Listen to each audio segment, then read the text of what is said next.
খাল কেটে কুমির আনা।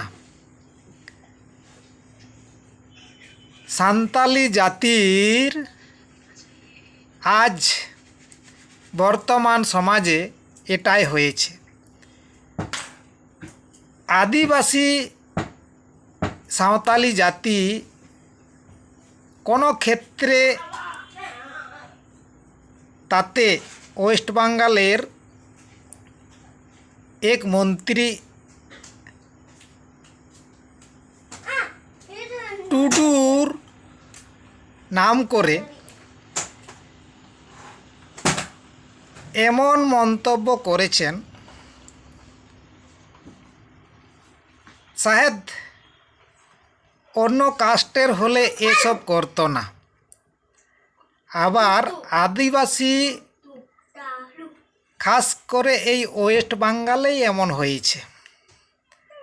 এমনকি ওয়েস্ট বেঙ্গলের আরেক মন্ত্রী ছিল, যে মহামহিম রাষ্ট্রপতিকেও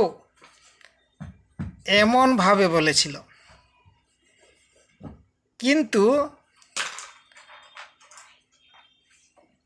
একটু মনে রাখা উচিত, সুকান্তের এক কবিতা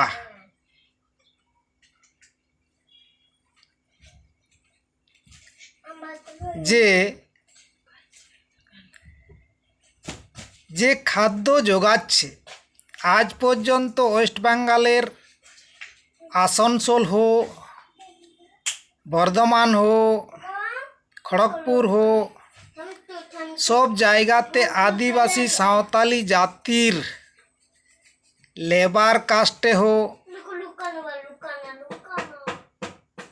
আর বিল্ডিং হোক, সব কিছুতে কাজ করে চাষ করে খাওয়াচ্ছে। কিন্তু এই আদিবাসী সাঁওতালি জাতি যখন কোনো কিছু মন্ত্রী পদ কিংবা কোনো ভালো পদে যাচ্ছে, তাদের নামে কুমন্ত্রণা কয়েকজন আছে, আগেও ছিল, এখনও চিটফুট বার হচ্ছে।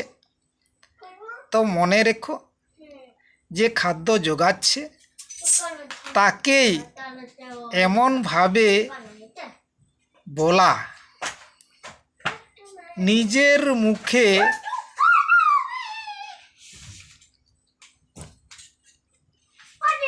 নোংরা আবর্জনা ডালার মতোই হচ্ছে।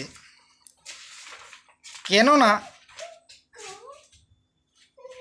যে বাড়িগুলোতে ফ্ল্যাটগুলোতে যে থাকছে ওদের হাত দিয়েই তৈরি, আদিবাসী সাঁওতালি জাতির হাত দিয়েই তৈরি। তাতে ফ্ল্যাট, ব্রিজ, রোড, এমনকি চাষের নামাল, যেটা বর্ধমানের ধান চাষটাও সেই আদিবাসী সাঁওতালি জাতিই করছে। কিন্তু এরা যখন কোনো পদে যাচ্ছে, কিন্তু কার চোখ ফেটে আসছে, সহ্য হচ্ছে না, তখন এমনি মন্তব্য করছে। এটার জন্যে তাদের জন্য একটু আদিবাসী সাঁওতালি জাতিকে কড়ক হতে হবে।